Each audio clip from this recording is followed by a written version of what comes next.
Okay, I'll call the meeting to order. We do recognize that we meet on the traditional territory of the LHTAKO DENE Nation. With respect to the agenda, you have in front of you some of the noted late reports, specifically for the FSAC reports, and then the Winter Games appointment, J1. And then there's the only actual late agenda item is a correspondence item M3 from the District of Wells with respect to NDI and Northern Development Initiative Trust application. So with that, if I can have a motion to approve the agenda as amended. Councillor Paul, so moved. Seconded. Councillor Vic. All in favor? Any opposed? Carried. And then the regular council meeting minutes of April 5th. No, motion to approve. Councillor Goulet, so moved. Seconded. Councillor Runge. Anybody got any questions? Seeing none. All in favor? Any opposed? Carried.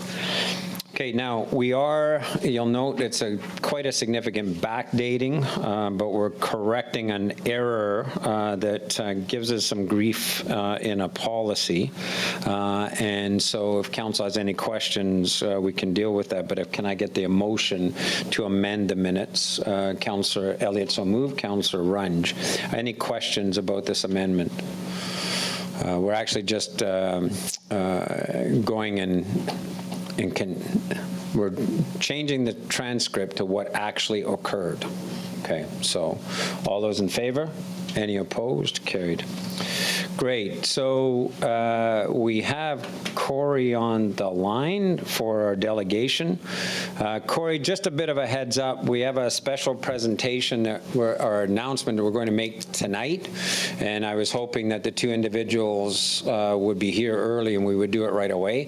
One of them isn't quite here yet, so I might time out you so that we can free them up because they do have other commitments. But I think we may be able to get through your presentation before the other person shows up, but just a bit of a heads up there. So the floor is yours. Great. Thank you, Your Worship, for having me. Thanks for having me here tonight virtually. I will share my screen. Just a sec. Here we go. And can everybody see that? Yes, we can, Corey. Great. Okay, so I'll take us through this PowerPoint presentation, which is essentially a review of the status of the audit and a review of the financial statements for the year ended December 31st, 2021. So without further ado, I will start. And just before I do, I'd just like to thank Carrie and the finance staff at City Quesnel for all their assistance through the audit process.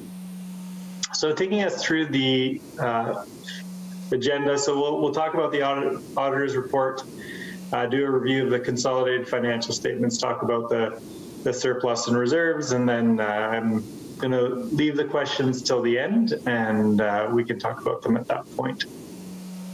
So with respect to our auditor's report, we do issue a report on an annual basis, and again, we do anticipate issuing a clean audit report, which in essence says that the financial statements are in accordance with public sector accounting standards and that we believe that there are no material misstatements. Now, the financial statements stay in draft, as does our report, until the financial statements are approved by council, at which time we anticipate being able to issue our clean auditor's report. Moving through onto the financial statements. So as of December 31st, 2021, so at the year end, we essentially draw a line in the sand and we say, okay, what were the balances? What were the assets? What were the liabilities? And what was the surplus? So we start with the financial assets, and these are the assets that will be essentially settled in cash. So we start with that balance. So the cash balance is $14.7 million, up just a little bit from the previous year, 14.5. The portfolio investments are $15.5 million, a small change from the previous year of 15.5. There are taxes and accounts receivable of $6.5 million, up from $3.5 million in the previous year. And this is largely related to grants from both the province and from NDIT that are receivable as of December 31st. A small amount of property is acquired for taxes, and then a small amount of MFA debt reserve, which is essentially a reserve that's held by the Municipal Finance Authority. It relates to the amount of debt that you have, and when that debt's extinguished, this debt reserve gets repaid to the city, plus a little bit of interest. So at the end of December, there were just over $37 million of financial assets, compared to just under $34 million in the previous year. Flipping down to the other side of the balance sheet, so we've got the financial liabilities. So these are the amounts that are owing at the end of the year. So $6.6 million of accounts payable and accrued liabilities. This would include your trade payables plus any payroll liabilities that may be for the employees of the city. The landfill closure and post-closure costs are $4.5 million. So that's an estimate that's done by an expert that the city hires to determine the costs for closure and post-closure. And then it's reduced by the amount of use of the landfill, plus some discounting for the time from today to the time that the landfill costs are going to be incurred. The deferred revenue, this relates to some funding that's received, but the programs have yet to be delivered. And the funding is restrictive enough that those programs need to be delivered in order for the revenue to be recognized. That's $2.5 million compared to 2.4. And then there's a municipal debt. So that's $13.5 million, which is up just a little bit from the previous year of 12.2 and up mostly due to the finalization of the debt on the Public Works building that was built mostly in 2020, but finished off in the start of 2021. So the financial liabilities were $27.3 million compared to $26 million in the previous year. And when you take the financial assets less those financial liabilities, you're left with $9.7 million in 2021. The other type of asset that the city holds is their non-financial assets. So these are assets that provide services, so they won't be settled in cash. These aren't cash generating assets. So the first one there is the prepaid expenses. So certain services are paid in advance and have yet to be delivered. So that's $343 or $443,000. There's an inventory of supplies. So those will be used in future years, $374,000. And then the tangible capital assets, which relates to all the physical assets of the city. So the historical cost less the depreciation charge that's taken against those assets gives a net book value of $112.5 million at the end of the year. So there's some increases from the previous year, from some assets such as equipment and land improvements, and then the finalization of that Public Works building. So total non-financial assets at the end of the year, $113 million compared to $109 million. On the next page, we look across the tangible capital assets and we say, okay, we categorize them by the type of capital asset that's being held by the city. And you can see the key change here year over year. I'm not going to read out all of these numbers, but the key change, so some increases in the land improvements, a significant increase in the buildings. So that's that Public Works building that was held in construction in progress at the end of last year. And this year, since it was put into use in 2021, it moved from construction in progress to buildings. Most of the costs were incurred in 2020, with some costs incurred just to finish it off in 2021. Machinery and equipment also showed an increase of about $1.1 million, just some various investments for some heavy equipment. Looking down at the tangible capital assets, so some increases in the sewer systems as well. And then the big decrease there is that construction in progress, because that's really just a holding account, because as progress happens and construction becomes complete, those are moved into the appropriate categories above. So at the end of the year, that shows the total net book value of $112 million, and that represents all of the tangible capital assets. Moving on to the operations for the year. So there's three columns here. The left column represents the budget that was passed. The middle column represents the actual results for 2021. And then the column on the right shows the actual results for 2020 for comparison purposes. So we can see that their revenue for 2021 was $34.7 million, which was an increase from 2020 of $32.8 million.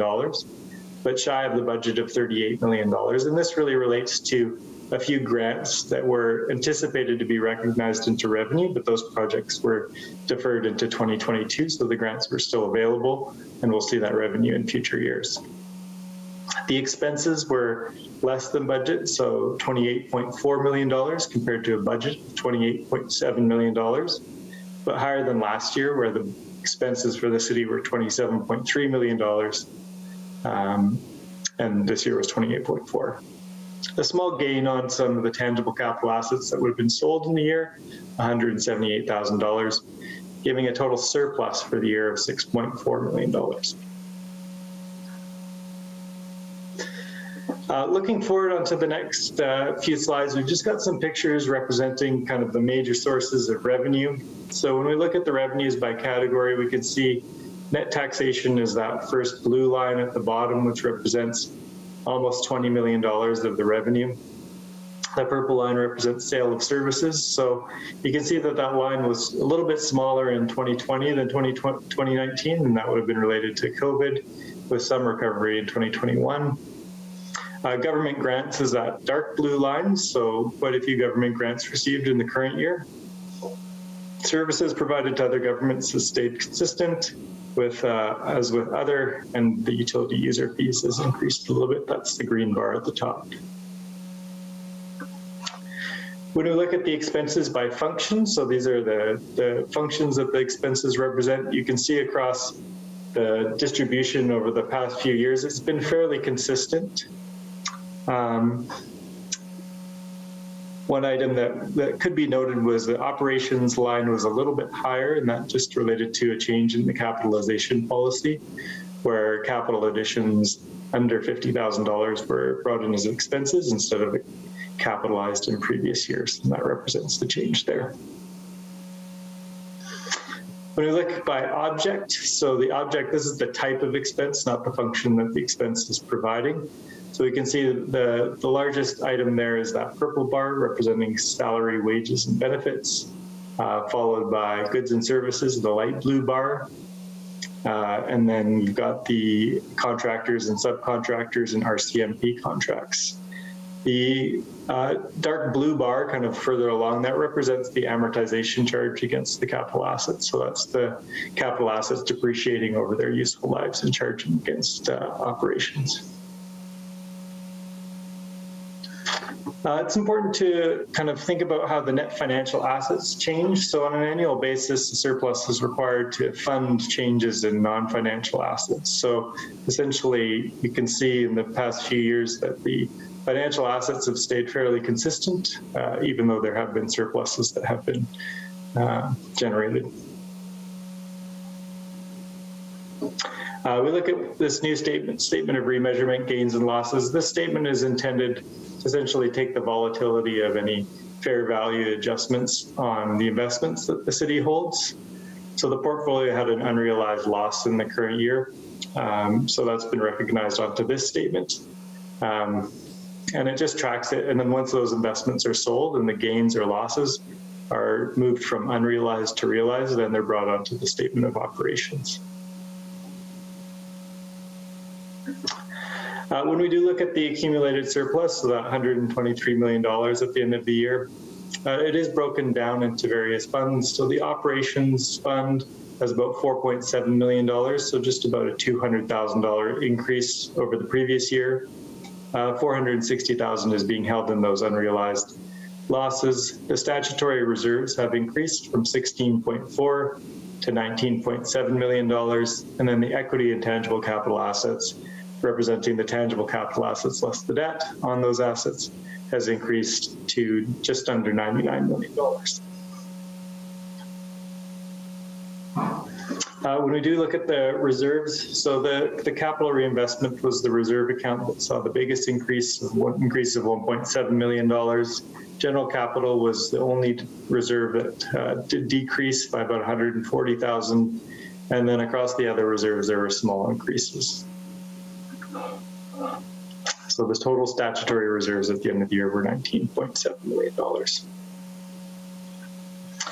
The full financial statements, which we went through at the Financial Sustainability and Accountability Committee, were reviewed, but they include all the notes which provide details to these financial statements.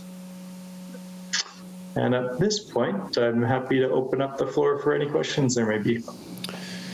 So just so people are clear on process, the Finance Committee just spent the last hour or so going through this with the auditors, and there'll be a recommendation coming forward from the Finance Committee. So the three of us have spent, Councillor Goulet, Councillor Elliott as the chair, and myself, along with staff. So really this is an opportunity for other council members that didn't get that opportunity to go into the more detailed reports to ask any questions of Corey.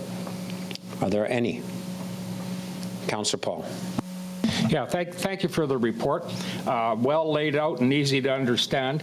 I do have one question, and actually two questions. On page 7, where tangible capital assets are listed under buildings, and I know that we all know the reason why the tangible capital asset number for buildings has gone from 10.5 million to 24.3 million. That's due to the Public Works building, largely.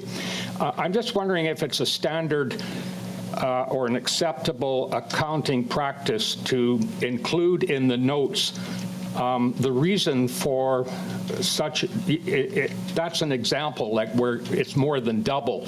And to the uninformed reader, it might be useful to put a comment in there that that is because of the new Public Works building. And I'm just wondering if that's a standard practice that could be implemented. Yeah, I'm happy to answer that. And really, I think the standard practice would be to include those kinds of discussions in kind of a management discussion and analysis piece. So if you're preparing an annual report, there's often a preamble which can talk about some of the significant items that happen throughout the year, and that would probably be one of them. Although still, most of the costs was actually incurred in 2020, so it's a little bit behind, but it was seeing construction in progress last year and then moved into buildings this year. But that type of commentary is more appropriate within management discussion and analysis and not so much within the financial statements. Okay, one more question, and this goes to page 8, tangible capital assets. And I note that there's a line there for sewer systems, but where is water? Is it somewhere else? It's up on page 1.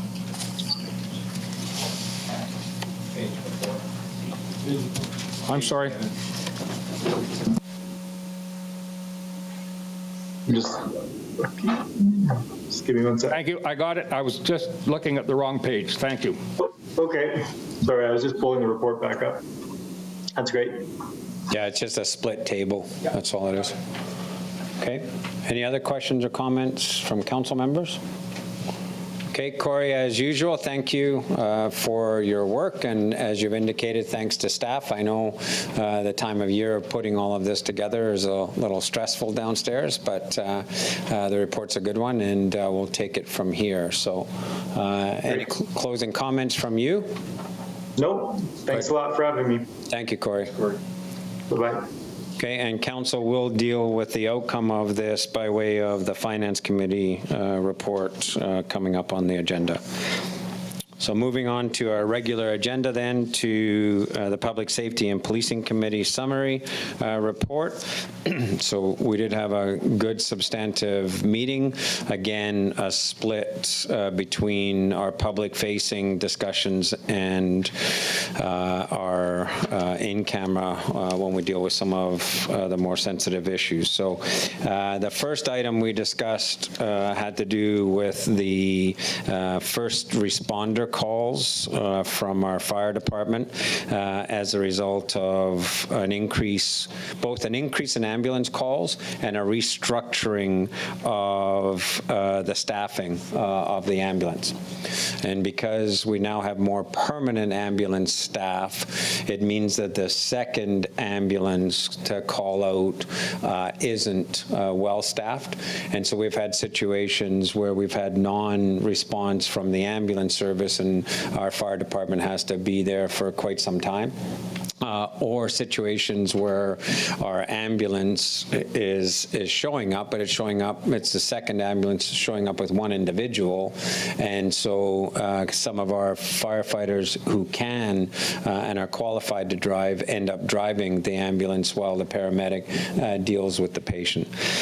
So the numbers are up fairly significantly. The staffing change, while it's good that we have more full-time individuals working at the ambulance station, it has impacted the part-timers who staff the second. So we're going to be asking BC Health Services to come and meet with us again and talk about the unintended consequences of that circumstance. The second piece that we discussed was the situation where we have increasingly, it feels, no consequences for crime in our community. And we are not alone in that, and I want to emphasize that. This is not a unique to Quesnel situation. There's a lots of pieces to this, including the new, what some people have euphemistically called a catch and release bill that the federal government has instituted, Bill C-75, which gives first-time offenders a bit of a pass. There's been some constraints on the prosecution of individuals of Aboriginal descent because of the generational trauma that has occurred in that population. And there's been some forgiveness for individuals who, for mental health reasons or addictions reasons, may have exigent circumstances as to why they're living on the streets or why they're thieving or whatever the case may be. That all results in our communities being increasingly subject to individuals who are not being prosecuted through the justice system, but are also not being supported by the mental health addictions and social services system. So they end up in our community, and our community ends up feeling the brunt of that. So we've had quite a significant conversation about this, and I do want to let Council know we have a meeting with the ministers on tomorrow at 4:30, so the Attorney General and the Solicitor General. The City Manager and I will attend. I've asked Acting Mayor Vic, and also in his capacity as a member of the Public Safety Committee, to sit in too. We've asked our RCMP to put some explicit cases together where, without question, prolific offenders are being released back into the community.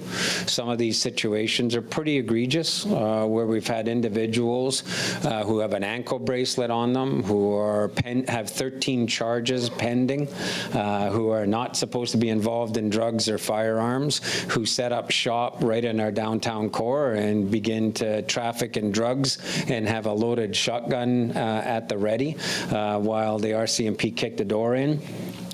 Put a bunch of more charges against them, only to have that individual released back into the community within hours of them being taken to the RCMP. So we've asked the RCMP to give us a few cases of that in recent times. That is not got anything to do with Bill C-75, which is a first-time offender situation, and has nothing to do with not in the public interest, which is what we often hear from Crown as to why they're not prosecuting.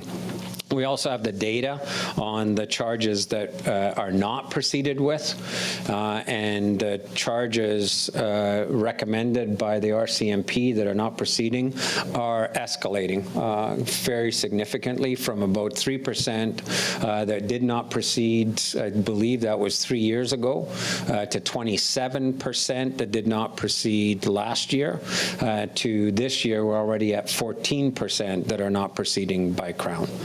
So we want to take to government, and you'll see I added in the report 2 resolutions going forward to NCLGA, one from the City of Williams Lake, one from the Mayor of Terrace.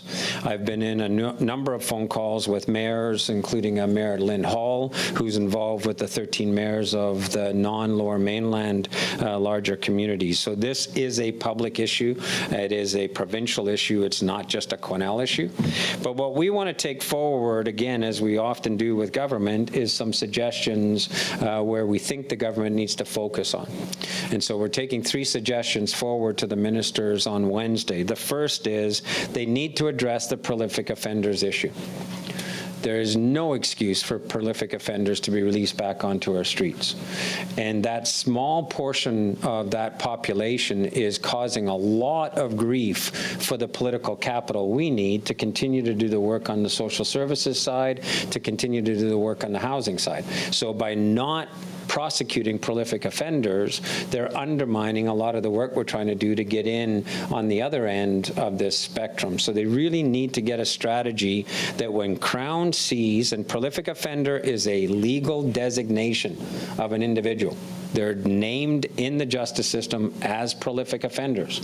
So if a Crown prosecutor has a prolific offender in front of them who has a number of more charges laid against them, they should not be released into community, period. There should be no question about it. So that's one of the pitches that we'll make, and that echoes some of the work that Williams Lake has been doing that you'll see in their resolution. The other is that we're going to suggest that, and put our hand up, that we be a pilot for a small community taking what's called an integrated justice approach. So Kelowna has a pilot going on just now, and Victoria has a pilot going on just now. And what it would do is take our current situation table. So the situation table is a multi-agency group that sits down, looks at individuals or families in the community that are starting to get into extremists and tries to proactively work with those individuals before they become problematic in the community. Well, an integrated justice approach does the same thing if there's going to be a non-prosecution or a desire to do something alternate to prosecution. Then you have social services there, you have health there, you have others there sitting at that table saying, okay, so what then do we do with this individual? Releasing them back into the street unsupported is not an answer. So we're going to ask if we could be considered a pilot to look at being a smaller community that's looking at that integrated justice approach. And then the third piece, and this is directly related to Bill C-75, which is that idea of not taking the heavy hand of the law for first offenders or individuals of Aboriginal descent in particular, is that we would like to see a pretty significant infusion of resources into restoring our restorative justice process. And we would like to be able to work with the First Nations surrounding our community so that they have their systems in place, so that if it makes sense that an individual from one of those communities has got themselves in trouble and they are going to go through a restorative justice process, they could go to their community and go through that process. Some of these individuals are actually banned from their own communities, and some of those individuals are not from the 4 communities surrounding Quesnel. So we would also like to have our own community-based restorative justice approach too. The whole sort of tenor of the discussion we want to have with the 2 ministers, the Attorney General and Solicitor General, is we need to stop this business of no consequences. Because what we're seeing, and one of the cases we have is illustrative of that, we're seeing individuals who continue to avoid prosecution, who continue to avoid incarceration, and who continue to avoid getting resources to take them on an alternate path. They're escalating, and they're escalating their violent activities, and it's spilling over into the general public. And we're seeing that in Vancouver, where now we have pretty rampant stranger violence situations occurring. And we want to avoid that at all costs. So that's the tenor of the discussion we want to have with the Attorney General and Solicitor General, and then we'll follow up that with a specific request that we'll copy to Council. But again, the approach we want to take is, here's what we think are 3 areas where if we do some work, we can maybe start getting back on top of this, rather than what we've got just now, which is just releasing some pretty dangerous individuals back into our community with no oversight and no supports for them or the community.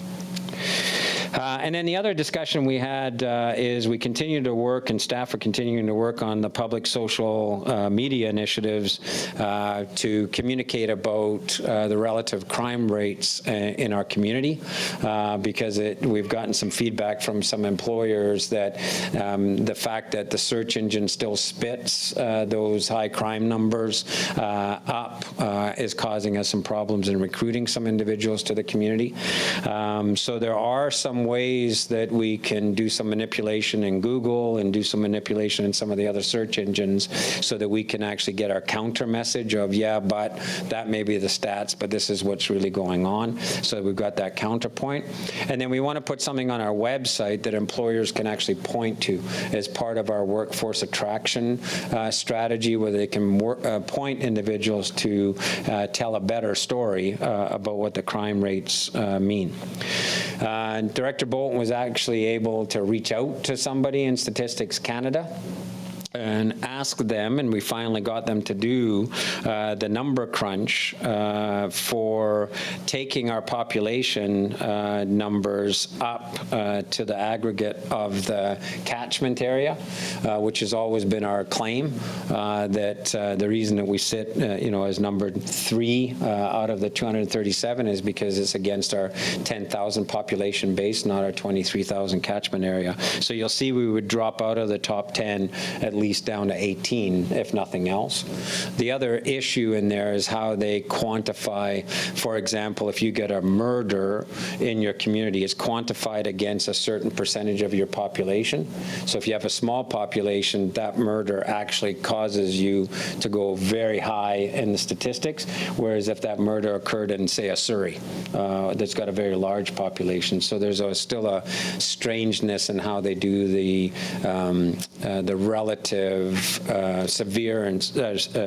severity of each of the statistics, but even just getting them to take it from the 10,000 to the 23,000 and getting us out of the top 10, I think would be helpful. So we're trying to talk to Stats Canada about who we talk to get our statistics done that way. So there's my report. I'd invite any questions or comments. None. Okay, good, thank you. Okay, I would like, with Council's indulgence, to move item J1 up, and because we have our 2 wonderful volunteers who have put their hands up in the room now. So with Council's forbearance, we can move to that agenda item.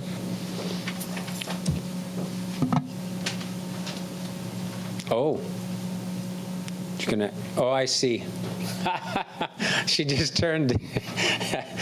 We're learning our new system. We have in the room with us individuals who we've been able to go and chat with and who have volunteered to stand for president and vice president of the BC Winter Games that we will host in 2024. And so it's my great pleasure to introduce those 2 individuals. Brian Balkwell.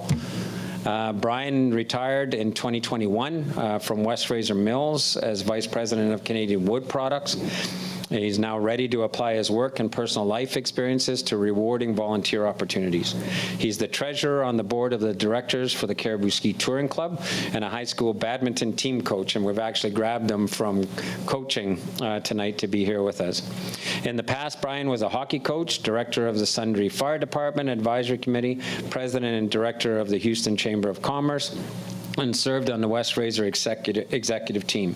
Brian is a long-standing Quesnel resident who enjoys downhill and skate skiing, snowboarding, racket sports, fishing, boating, biking, hiking, and camping. And Brian has agreed to stand for president of our BC Winter Games board and society that will be formed here shortly. Sitting beside him is Brenda Beattie. Brenda is the owner-manager at Rocky Peak Outfitters. She was recognized as Entrepreneur of the Year in 2007 and was nominated for Customer Service and Small Business of the Year awards at Quesnel Business Excellence Awards. In the past, Brenda has worked as an adventure and travel writer and Census Canada crew leader. This year, she was the CSIA Alpine ski instructor at Troll Ski Resort. She keeps involved with the community by being a board member and treasurer for Armada Transition House and as a presenter for multiple local events throughout the year. Brenda enjoys hiking, skiing, exploring, and all things outdoors in Quesnel and beyond. And we know of some of Brenda's adventures on the trail beyond our community. Brenda has agreed to stand as vice president of the board that we will form in the fall.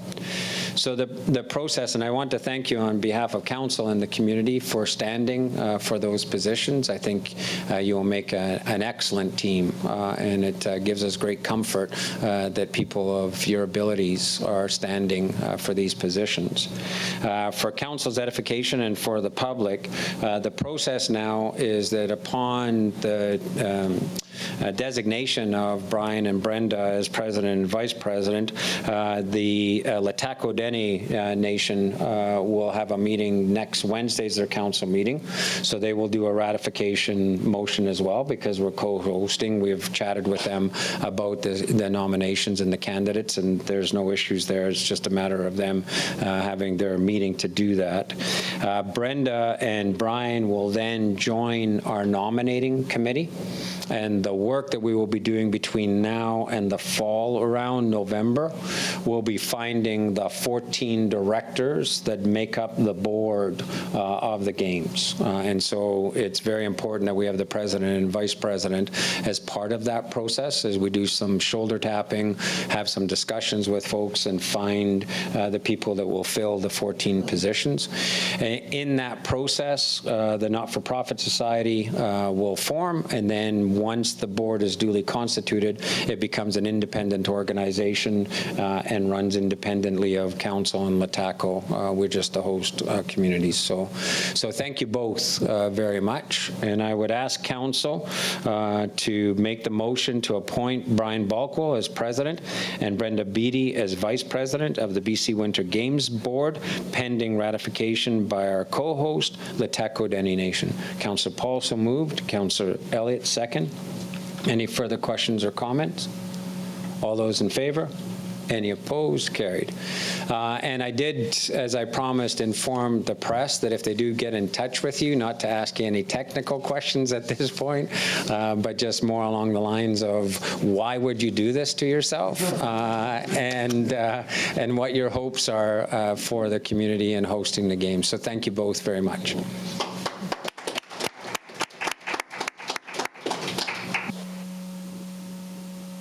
Now, did either one of you want to come and say a few words?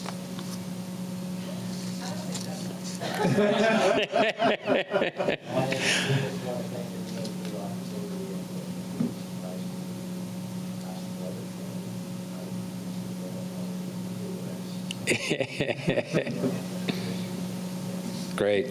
Good. Thank you both very much.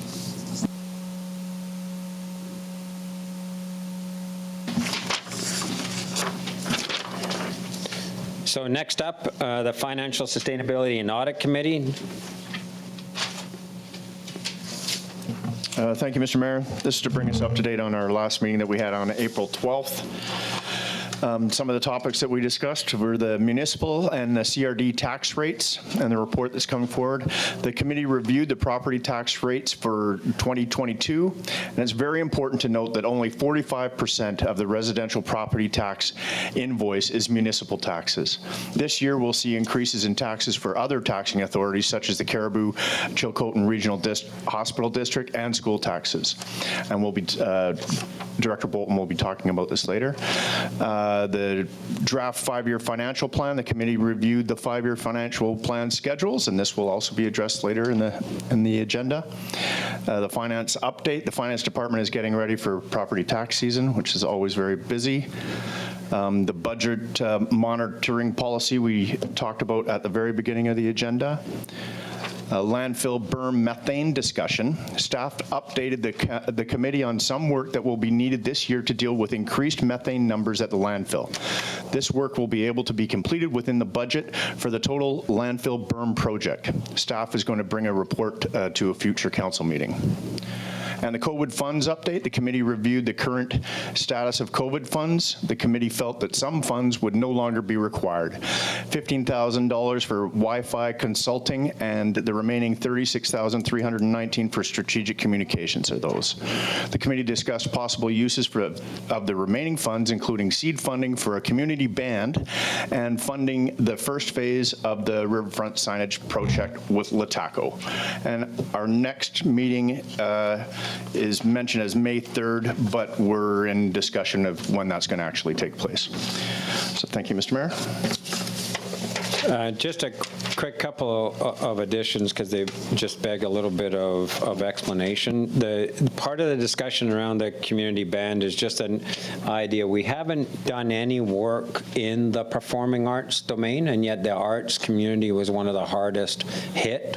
And part of one of the issues we have in the community just now is the structure of the semester system and the way that the school band is structured. They don't have necessarily the continuity. So that idea of a community band that gives the kids the continuity, but also allows kids and adults to play together and allows, we used to have a pretty robust community band a few years ago. And Councillor Elliott actually noted it was, for him, it was part of, him being so successful in high school was playing band and community band. So I did reach out to the school district administration, and we're going to bring some people together just to discuss what that might look like.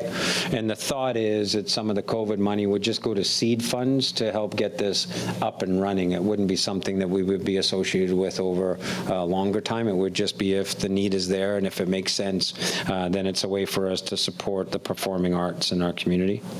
And then with respect to the signage project with LHTAKO, we have a pretty substantive project there that we've been working with LHTAKO on for about the last 18 months, 2 years. So we're going to take a look at the Fraser River portion of that. And LHTAKO has expressed an interest in that being a cost-shared project of some kind. But again, this was targeting COVID funds, so it's not our funds. And Director Bolton can speak to it, but the intent, as articulated to the CRDs, was we would get our COVID funds out into the community by the end of 2022. So we are looking for meaningful projects that we can advance meeting that target. Any questions or comments on Councillor Elliott's report? Okay, I'm going to ask Councillor Elliott to just jump to your next one because it makes sense with you on the hopper there. Yeah, thank you, Mr. Mayor. And this is from tonight's FSAC meeting. It's speaking to the 2021 financial statements. And it was moved by Councillor Goulet and seconded by the Mayor, and resolved that the Financial Sustainability and Audit Committee recommends to Council approval of the City of Quesnel 2021 financial statements for the year ended December 31st, 2021. And I would move that, Mr. Mayor. Seconder, Councillor Goulet, second. Any questions or comments? Seeing none, all in favor? Any opposed? Carried. Thank you. Executive Committee, Councillor Vic. Thank you, Mr. Mayor. This is a summary of our executive committee meeting from April the 13th, and a really great meeting. I'm always surprised by the great diversity of topics that we're confronted with, and our last meeting was no different. So the first thing that came on the docket was a request from the local pickleball club. They approached the city regarding a request to install some lighting at West Fraser Timber Park. And as we know, the West Fraser Timber Park has 2 tennis courts and 6 pickleball courts, but none of them are lit. So that affects playtime, especially when you get to dusk. And pickleball, as we know, is a really rising sport in our community. It has a pretty low barrier of entry, and it's enjoyed by all ages and demographics. So we really took their request to heart, and they had funding to install 2 poles and lighting to light up 2 pickleball courts, but executive felt that we could do better than that. And to that end, we've asked the Director of Community Service, Jeff Norburn, to prepare a budget for lighting all the pickleball courts and the tennis courts, and bring that to a future council meeting. We feel strongly that that would be of great benefit to the community. Next, we talked about community engagement, and as we know, there's been 2 surveys that were available for public consultation. Those closed recently, and that's pertaining to the North Fraser Drive Landing Revite Plan and the Davie Street Revite Plan. There'll be other opportunities for residents to give feedback on the forthcoming draft plans, and that will be on the 16th of May, so there'll be another round of feedback.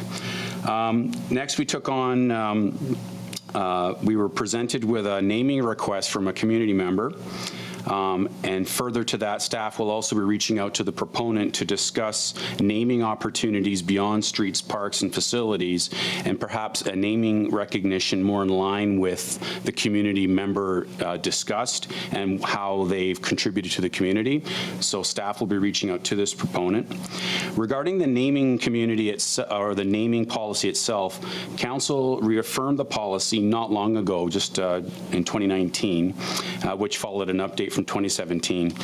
And although this reaffirmation is quite recent, the committee felt that it'd be prudent to reopen the policy in recognition that more can be done in terms of representing underrepresented groups in our communities, such as First Nations.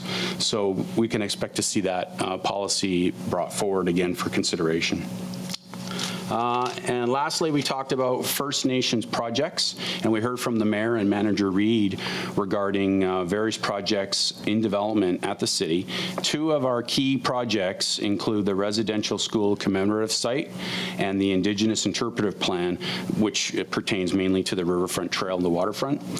And executive discussed the idea of bringing City Council and the LHTAKO DENE First Nation together for a special meeting to review, in particular, these 2 projects.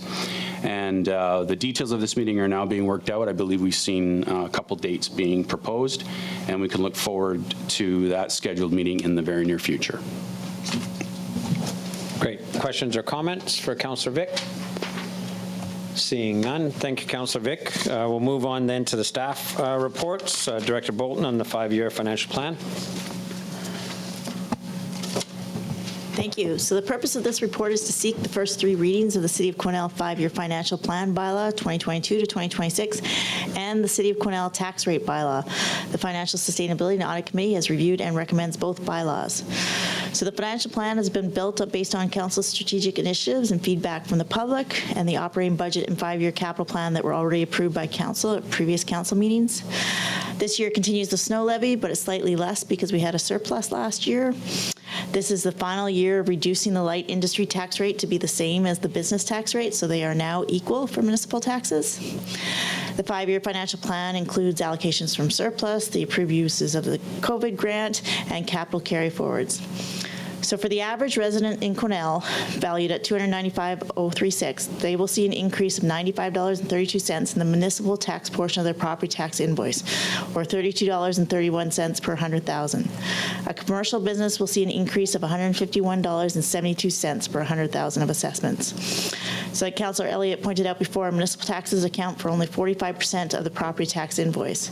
So the remaining portions are school tax, which is 29% of the bill, North Caribou Recreation, which is 14% of the bill, and the regional hospital, which is 8%, and then the other smaller taxing authorities. This year saw a much broader range of assessment changes in the city. We saw some quite large assessment increases that we haven't seen before. So the average residential property increased in assessment by 28%. So any residential properties with an assessment increase larger than 28% will see a higher property tax increase. Likewise, properties with an assessment increase lower than that will see a lower property tax increase. So I have included some tables here. So there's a table showing the effect on residential taxation for an average house. There's a table showing the effect per neighborhood, because we had quite the variety of assessment changes in the variety of neighborhoods, and showing the increase expected. There's also a summary for the commercial taxes for commercial business. And then I've included all the pieces of the bylaws here. So the recommendations are, sorry, just waiting for the report to come up, that council proceed with the first 3 readings of the City of Quesnel Financial Plan Bylaw No. 1924 of 2022 in the bylaw section of the agenda, and that council proceed with the first 3 readings of the City of Quesnel Tax Rates Bylaw No. 1925 of 2022 in the bylaw section of the agenda. So moved by Councillor Elliott, seconded Councillor Goulet. Questions or comments? Okay, seeing none. All those in favor? Opposed? That motion is carried unanimously. Sorry. Yeah, that was weird. I just had a bit of a brain mush. We'll deal with the issues in the bylaws section, right? So we're just accepting the report just now. I jumped the gun there. And it was, Councillor Elliott was so antsy to do something.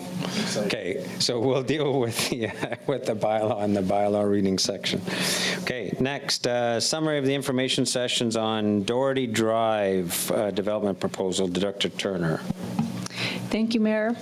Okay, sorry, we have one of the councillors going to recuse himself, Councillor Goulet. Okay, thank you. Okay, go ahead. Thank you, Mayor. Again, this is to provide a summary of the information session, which was held by the proponents of a development proposed at 668 Doherty Drive. On March 15th, Council required the proponent to hold a public information session on the proposed development prior to the public hearing, which is upcoming. Notices were issued to residents of both the public hearing and the information session. It was with direct mail within 100 meters of the property, posted in the newspaper, and posted on the subject building. The information session was completed on April 19th from 5 to 7, and 2 individuals were in attendance. They did have a couple of inquiries and did have discussions with the proponents, and did state that their concerns were addressed. And that's my report. Thank you. Questions or comments on that? And we have our hearing on this coming up. Okay. This was in addition to our public hearing. No questions or comments? Okay, thank you. And you're still on tap for the next one, the revitalization consultation summaries. We'll get Councillor Goulet back in.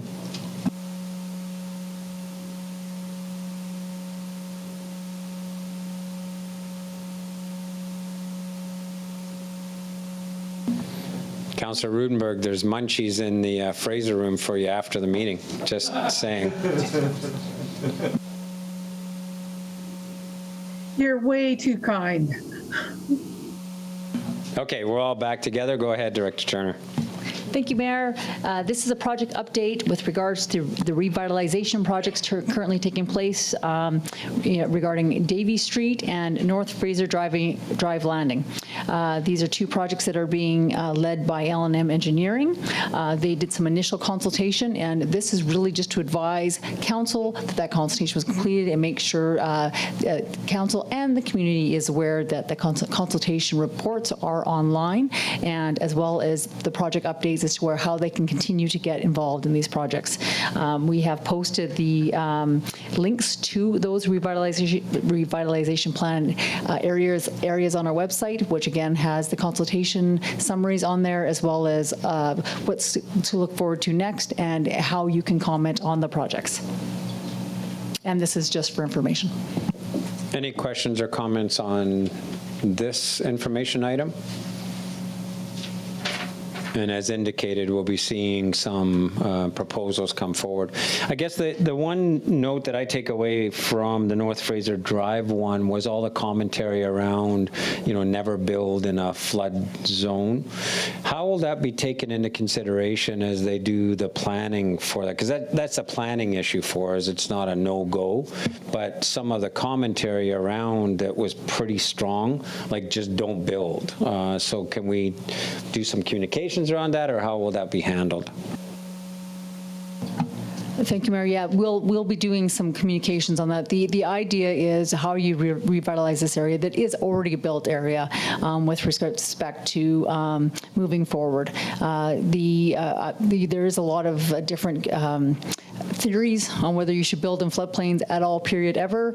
Obviously, in BC, there's many areas where this is just not the case. So there are protective measures such as setbacks and heights of which you need to build to in order to protect. And we will make sure that we advise that we've recently done the floodplain bylaw and done some new analysis and actually looked at the risks with respect to flooding, and make sure that that the community is and especially that specific community, that these are the reasons why we'd like some redevelopment too, so that it helps further protect those developments. Great, thank you. Any other, Councillor Paul? Yeah, thank you. A question to staff. On one of the surveys, we got 37 respondents, and another one 25, for a total of 62. Is there a mechanism whereby those respondents can be provided with a link that would take them directly to this information, or maybe we're already doing that? I would think definitely, Councillor Paul, that we've been advising anybody that's partaking with us that where the information is going to be maintained on the city's website, and how that and the individuals that they need to contact to get involved or get further information. So, we've definitely, any of the survey information or anything, we've been consistently directing people to where they can get information on our website, on Let's Connect Quesnel, and or the staff or the consultant involved, so that they can require more information. So more specifically then, these 65, 62 respondents will be informed that, or thanked for their participation, and informed as to where they can go for this information. Am I right? No. I would have to check to see whether or not they actually took their specific information. The law, a lot of times these are not, the survey probably didn't require them to put their details down. Yeah, the law doesn't allow us to communicate with people without their permission. So they would have to have asked to be notified. So we can't, just because they give us, their information doesn't mean that they've actually checked the box that they want further notifications. But there was an opportunity. There's always an opportunity on our website That's all I and needed. everything else, yeah. Anybody that wants notifications can get them at any time. Thank you. Okay, that's it for that, thank you. Next, City Manager with the briefest report possible, as usual, on our strategic plan. Thank you, Mr. Mayor, and thank you for that vote of confidence in entertaining reports from the city manager. So I will try to keep this brief. So the purpose of this report is to present a strategic plan for the coming 5 years, so from including this year, 2022 to 2026. A separate report on the 2021 action items, and the goals and what was achieved will be included in the upcoming annual report as usual. The city is required to have a strategic plan. Due to 2022 being the end of this council's term, the focus of this report has been just to continue with, for the most part, existing initiatives. The area of, I guess, quite a bit of change outside of that would be housing initiatives. And staff have had a number of meetings, and then staff also met with the mayor and met with the executive committee regarding potential housing initiatives. So you'll see a whole new section. It's the first section on the strategic plan. There's a lot of items in there. They won't all be accomplished this year. If you look at it, you'll note they continue forward because they're going to be important issues for us moving forward for the foreseeable future. So it is also anticipated that there'll be a major revision to the strategic plan for 2023 and beyond once there's a newly elected council in place. And that council then gets to put their stamp on really how they want the city to evolve and what they want staff to really focus in on over that term of council. So the recommendation is that council approves the attached strategic plan. And we are certainly happy to take any questions that council may have. Thank you. Well done. Any questions or comments from council? Councillor Vic. Thank you, Mr. Mayor. I'm just gonna ask, as a new councillor coming in, we had a very robust process to formulate our strategic plan. But I've often felt, and it could be a personal problem, but I've often felt sometimes disconnected from the strategic plan because it only comes back to us once a year. I'm wondering if, just as maybe a best practice, could we not have this strategic plan bolted on to maybe a monthly or quarterly council meeting? It doesn't even have to be for discussion, but it's there. So as a councillor or staff can just see progress as we're making it, and then we're more connected to our strategic plan, not just once a year, but maybe once a quarter. So I think, Councillor Vic, I think the presumption is, because it's not just the strategic plan, we have a parks plan, we have a trails plan, we have, a active transportation strategy, the work that we're doing on reconciliation. So I think that, there's an embedded assumption that council members are tracking that themselves. And then, as you know, as chair of executive owns the strategic plan in a slightly different way in terms of strategic initiatives going forward. So, we can certainly, the next council can frame how it wants to be engaged. But, currently we do it through our committee process, and there's that embedded assumption that individuals are kind of tracking it and asking questions if something doesn't appear to be happening in an area. Yeah. So, but we can certainly, I think that next council, there's that opportunity for a reset, and depending on who's on that council, we can take a look at how do you keep these things in the forefront of people's minds. Okay. Thank you. Any other questions or comments on the strategic plan? Okay. So, and for this one, it's an approval motion, so can I have a mover for that? Councillor Runge, so move. Councillor Vic, second. Any further questions or comments? All those in favor? Any opposed? Carried. Thank you, City Manager. And over to Coordinator Blair on the Northern Development Initiative Trust application. Thank you. The purpose of this report is to gain Council's approval to submit an application to Northern Development Initiative Trust's Capital Investment Analysis funding stream. This project will hire a consulting firm to conduct a thorough feasibility study for the purchase and renovation of a building in the downtown precinct to create an art gallery and dedicated mixed media makerspace and artist studio. The feasibility study will include the following components: scope of the building's capacity, renovation cost estimates, potential outcomes and/or programming cost analysis, revenue expense analysis, long-term levels of service and operational costs required by the city, suggested additional complementary uses, and level of interest for makerspace and facility. The recommendation is that Quesnel City Council supports the application to Northern Development Initiative Trust for the Capital Investment Analysis Downtown Art Gallery and Makerspace Project, and that Quesnel City Council agrees to contribute $10,000 from the council initiative's budget towards this project. Councillor Elliott, so moved. Councillor Runge, second. Any questions or comments on this? Councillor Paul. Yes, thank you. Is our $10,000 contribution subject to the NDIT contribution, or if the NDIT doesn't materialize, are we still going to do 10,000? No, we'll come back to you for all of it. Yeah. So they're always predicated on the other, and if we're not successful in getting the grant, then we would come back and ask council if they still want to advance the project. So, okay. Any other questions or comments on this? Can I have a motion then to effect on the recommendation? I took a mover and seconder already, sorry. All those in favor? Any opposed? Carried. Okay, next. Moving on to correspondence, letter from the Downtown Association. Ms. Hartley.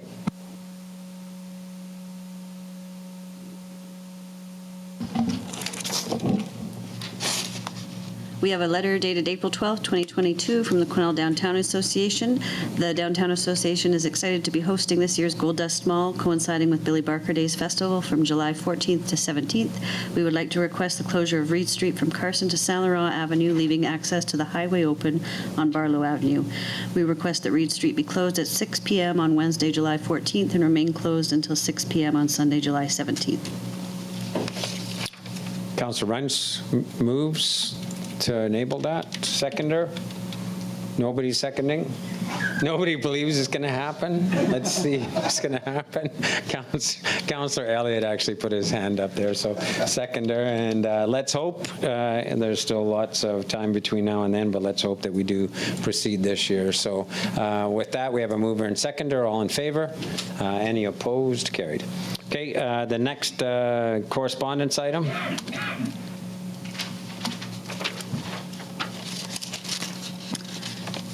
We received an email from the British Columbia Electoral Boundaries Commission. They'll be hosting a public meeting in Quesnel on Friday, April 29th at the Sandman Hotel at 9 a.m. And they're inviting Mayor and Council to make a formal presentation during the meeting. The formal declaration that their presentation is they must formally declare whether the presentation is on behalf of the city or as an individual. They have up to 10 minutes, and multiple members of council are allowed to present. Thank you. I'm at regional district meeting all day, so I'm not available. I did get a phone call from somebody associated with the commission, so we did have a conversation about that, so that's information. Councillor Paul? Thank you, Mr. Mayor. With your indulgence, I'd like to, I've got some notes here that I've done quite a bit of research on this, and I'd like to go through this. I've got a lot of numbers here in support of what I will be making at the bottom, providing I can get a seconder, is that we make a formal presentation to Friday's meeting. I don't necessarily think that it has to be in person. It could be in writing. So if I may, could I go through with my presentation? Yeah, again, Councillor Paul, as long as it's not of an ideological nature or a scaremongering nature, this is an open process. It's the 10th time the commission's been going around. And so as long as it's within the purview of the scope of the commission, go ahead. Okay, thank you. So the Electoral Boundaries Commission will be holding a hearing at the Quesnel Sandman Hotel, 9 a.m. Friday, April 29. It's open to the public. RSVPs are encouraged. There's also a virtual hearing for the North Caribou area on Tuesday, May 3 at 5 p.m. An RSVP is required, and the email address is info@BCEBC, that's British Columbia Electoral Boundaries Commission.ca. These are my personal observations, so bear with me. My opinion is the future of BC's large ridings is being threatened, and our riding of North Caribou is at the top 5 in that list. Our singular one riding of Caribou North is larger in area than Vancouver Island. There are 14 ridings on Vancouver Island. In our North Caribou, BC area, north of 100 Mile House, basically that's the same area that is covered by the North Central Local Government Association, there are 10 ridings.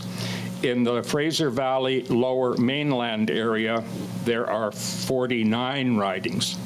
Very telling is that the BC Electoral Boundaries Commission website lists population comparisons of all of BC's 87 ridings, but it does not take into consideration, any consideration whatsoever, the size in areas of those ridings. What is not openly discussed is that the 67 riding count could be increased by 6 to 93. 87. Pardon me? 87. 87, you're right. The Commission's website has detailed tables that show only 4 other more sparsely populated ridings in the North Central other than Caribou North, so we're number 5. It is widely known that the Commission, well, it's widely supposed that the Commission intends to realign ridings on basis of population only, not on area. Sorry, Councillor Paul, I'm going to correct the record on that. This is the 10th year that the Electoral Boundaries Commission has been instituted, and it's the 10th year that the Electoral Boundaries Commission has had the exact same requirement to balance the basic principle of representation by population with geographic representation. So please don't infuse this. Respect that, but yeah, don't infuse it with conspiracy theories. Just stick to whatever the point is. Okay. The 10 years that this has run after every second election has had the exact same mandate with one difference this time. But if change comes about, and it could, there are some scenarios. Caribou North is particularly vulnerable in that we could arbitrarily be tacked on to Caribou Prince George or... No, again, sorry, stop. We have an obligation to educate the public about this without fear-mongering. You're making a supposition that is not warranted. Okay. The Electoral Boundaries Commission has issued no documentation as to what they intend to do. That would be the second phase. So in the second phase of their process, when they say, we've gone around, we've talked to everybody, this is how we think we can add the additional seats we've been allowed to add, meet the representation by population requirement we have, meet the geographic constraints of the province of British Columbia, and in this case, meet the communities of interest criteria that have been added, then you can come forward to council and say, we don't want this recommendation to go forward, or whatever the case may be. At this juncture, the only thing the commission is asking for is, how the heck do you think we balance representation by population with geography? Wide open. It is. So I'll skip that part, and what I'd like to do is I've got 2 or 3 sentences here on why the large rural ridings need to be kept intact. So then you can tell that to the commission. I'm not sure why you're spending our time doing it here. We're not the commission, and we're not a provincial body. So go to the commission and tell the commission what you're thinking. What I'm trying to do is I'm trying to lead up to a resolution wherein the city would make a submission to the commission hearing on Friday. Okay, so try and expedite getting to where you want to get to. Okay, it'll only take a minute, it's not going to hurt. We in the large rural ridings have needs and issues far beyond those in our big city counterparts. We have, in Caribou North, we have 6,500 kilometers of road with over 100 bridges, and that doesn't include forestry roads. It takes 2 days to drive from one end of the riding to the other. We have rural concerns like wildfire, flood, land slippage, highway, road and bridge maintenance, snow removal, ag leases, remote and close-in concentrations of First Nations people, very poor or total lack of connectivity, equitable as possible, remote access to health care, ambulance, education, housing, environmental, resource extraction, conflicts, and the list goes on and on. So with that, Mr. Mayor, I'd like to move that we prepare a presentation and present it to the commission on Friday, if I can have a seconder. What's the presentation? Well, basically, I've covered off a lot of it. So you're welcome to go and do that. I don't think we need a resolution from council to tell the commission what it already knows. And would I, now I'm sure No, that you would not represent on behalf of council, but you're free to go there as a citizen. Your statement that you've made will be well known by the commission. That is, the issue that the commission is asking is, how do they resolve it? And there's no resolution in what you're suggesting. So I don't think that council should be weighing in and simply saying, Caribou North is a big riding with a bunch of issues. Good luck. Okay, so the issue in British Columbia, just so other council members are aware, this has been the exact same issue, all 10 commissions. So over the last after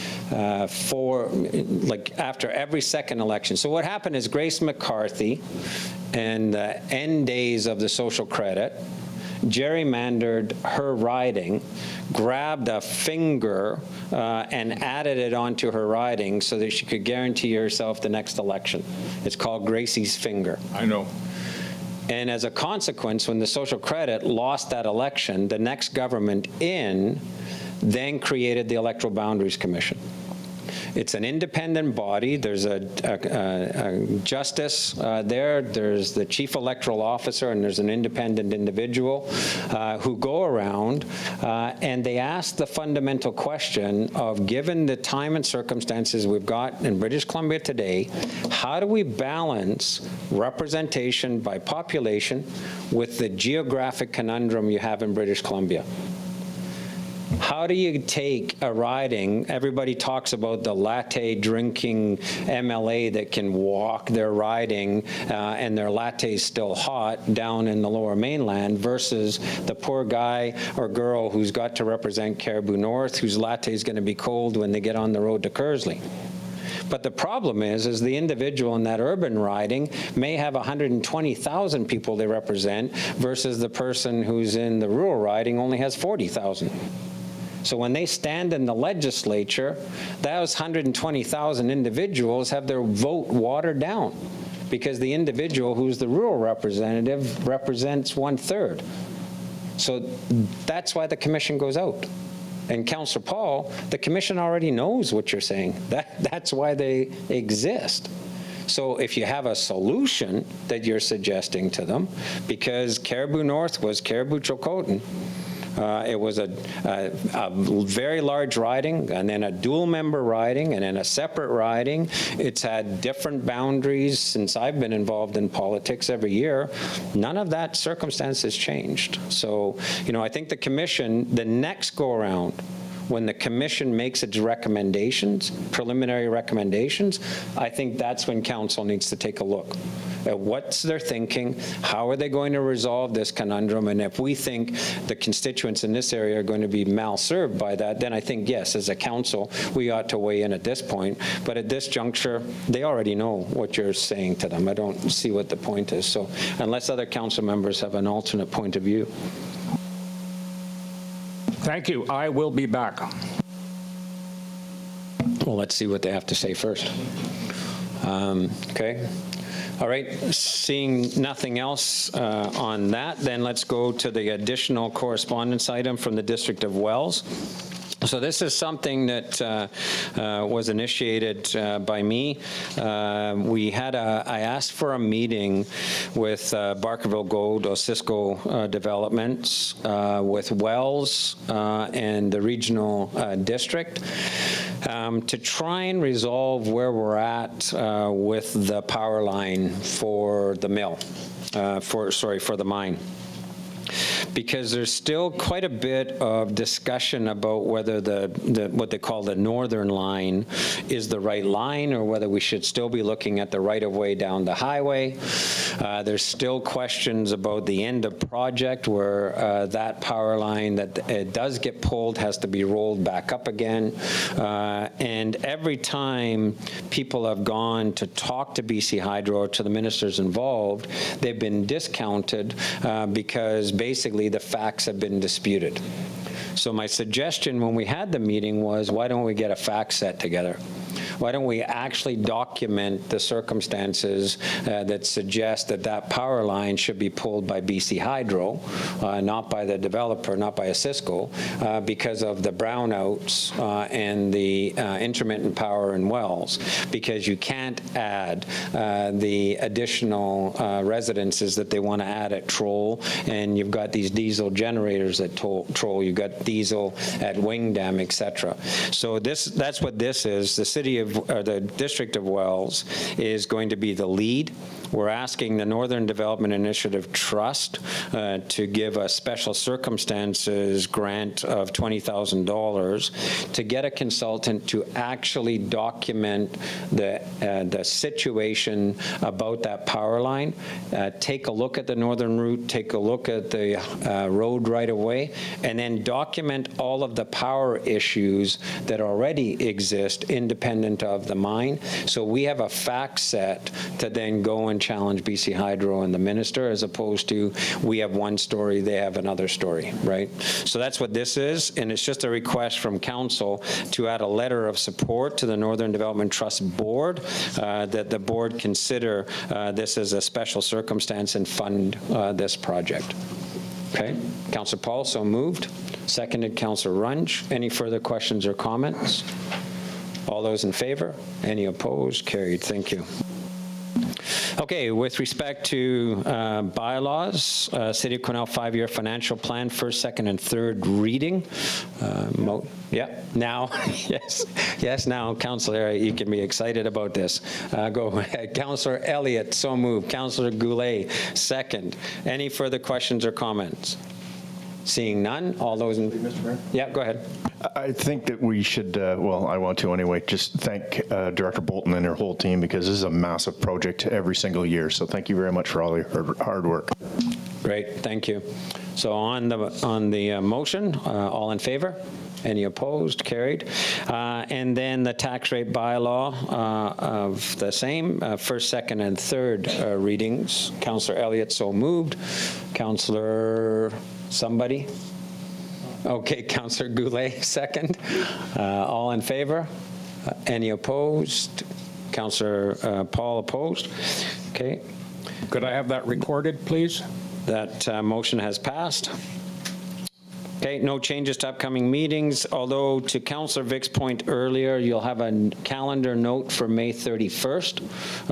And the city manager and I will be meeting with LHTAKO Chief and Council next week, and we're hoping that we can have some kind of combined meeting or something on the 31st to bring a lot of our First Nations projects together. No changes to committee appointments, any announcements or future events. Councillor Elliott. Yes, thank you, Mr. Mayor. Excuse me. BCGEU members of 806 Local are organizing a day of mourning memorial Thursday, April 28th at 5 p.m. at the West Side Explosion Memorial on the west side of the city, and everyone is welcome to attend. Thank you, Mr. Mayor. Thank you. Any other announcements, future events? Seeing none. Gallery questions? Seeing none.